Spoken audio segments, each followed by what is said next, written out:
Hello and welcome back to Rather Good English, the podcast for people who want to sound less like a textbook and more like an actual human being. I'm Katy. And I'm James. And today we are talking about something that I think is honestly more important than grammar rules, more important than vocabulary lists, more important than any of that stuff. Confidence. Confidence. Because you can know every tense, every phrasal verb, every idiom in the book, but if you're too scared to open your mouth, none of it matters. And this comes up so much, doesn't it? Like, we hear from listeners all the time who say, I understand English really well, I can read it, I watch films in English, but the moment someone speaks to me, I just freeze. Completely freeze. And that feeling is so normal. So today we're going to dig into why that happens and, more usefully, what you can actually do about it. Let's get into it. So Katy, let's start with the big question. Why do people lose confidence when speaking English, even if they actually know quite a lot? Right, so I think the number one reason is the fear of being judged. Like, people are terrified of making a mistake and someone thinking they're stupid or laughing at them.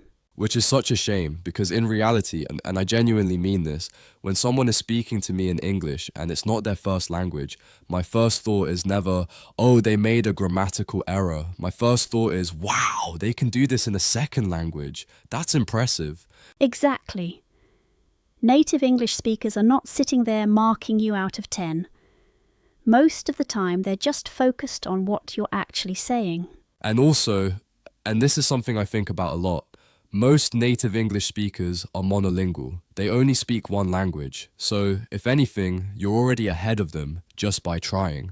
That's such a good reframe, because learners often compare themselves to native speakers as if that's the standard they need to hit. But fluency doesn't mean perfection. It means being understood. Communication over perfection. That's almost like a motto for the show, isn't it? It should be on a mug. Someone sort that out. Okay, so beyond the fear of judgment, what else gets in the way? I think a big one is the gap between passive and active English. So passive English is what you understand, what you can read, what you can hear. Active English is what you can produce, what you say and write. And for most learners, passive is way ahead of active.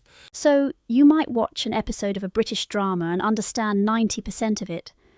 But then someone asks you, so what did you get up to at the weekend? And suddenly your brain just goes blank. Because watching is receiving, speaking is performing, and performing under pressure is a whole different skill. It's like the difference between knowing how to swim and being asked to swim in front of an audience. Technically, you know how, but the pressure changes everything. And I think that's where a lot of learners get stuck. They consume loads of English, which is great, but they don't practice producing it enough. And producing it is uncomfortable. It feels exposing. So how do you get past that? Honestly, you start small and you make it low stakes. So if jumping into a full conversation feels terrifying, don't start there. Start by talking to yourself. Which sounds a bit mad, but actually works. It does. Like, narrate what you're doing. You're making a cup of tea. Say it out loud in English. I'm boiling the kettle. I'm putting the tea bag in. It sounds silly, but you're training your brain to convert thoughts into English words in real time, without any pressure. I love that. And it's something you can do completely privately. No one's watching, no one's judging. It's just you and your kettle. Your very patient kettle. And then from there, you build up. Maybe you start recording voice notes on your phone, just talking through your day, or your opinion on something. You listen back, you notice things, you improve. And the listening back part is so valuable because you start to hear yourself the way others hear you, which can be a bit of a shock at first. Oh, everyone hates hearing their own voice. But you get used to it, and you start to notice patterns like, I always pause there, or I keep saying the same filler word. And progress becomes visible, or audible, I suppose, which is motivating. So let's talk about real conversations, because at some point you do have to actually speak to another human being. What do you do when you're in a conversation and your brain just stalls? Okay, so first of all, filler phrases are your best friend. Native speakers use them constantly. That's a good question. Let me think about that. How do I put this?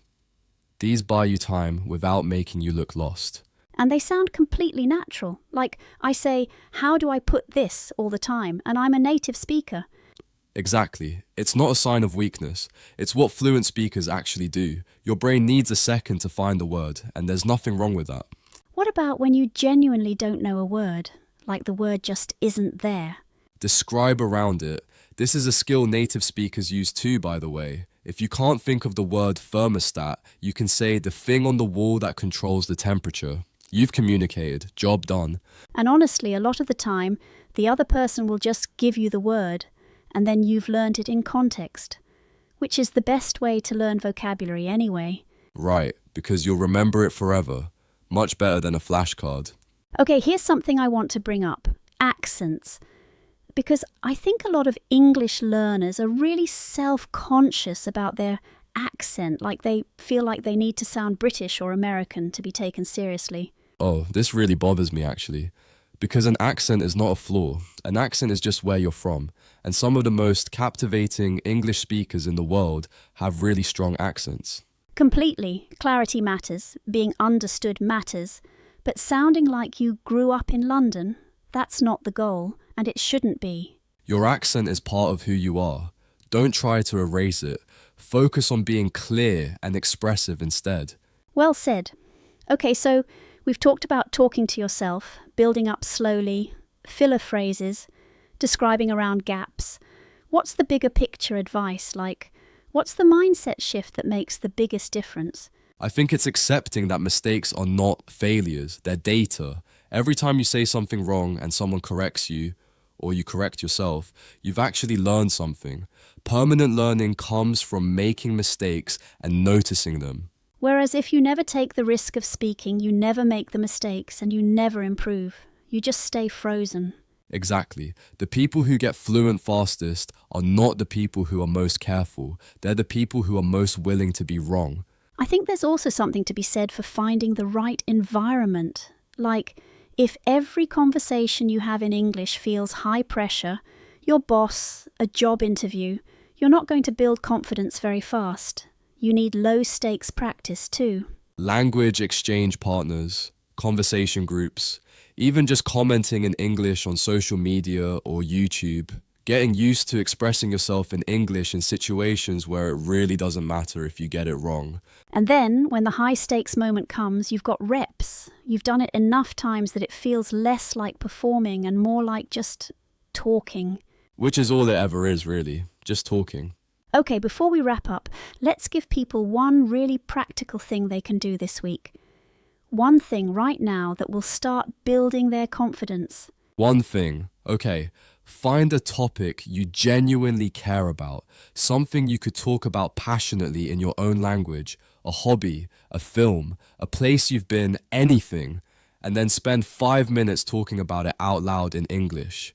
Just to yourself. No script, no notes, just talking. See what comes out, notice where you get stuck, and then do it again the next day.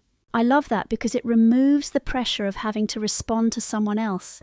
You're in control of the topic.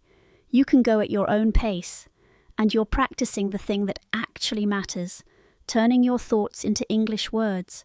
And if you want to go one step further, record it, listen back, notice one thing you want to improve, then do it again. Simple, doable, effective.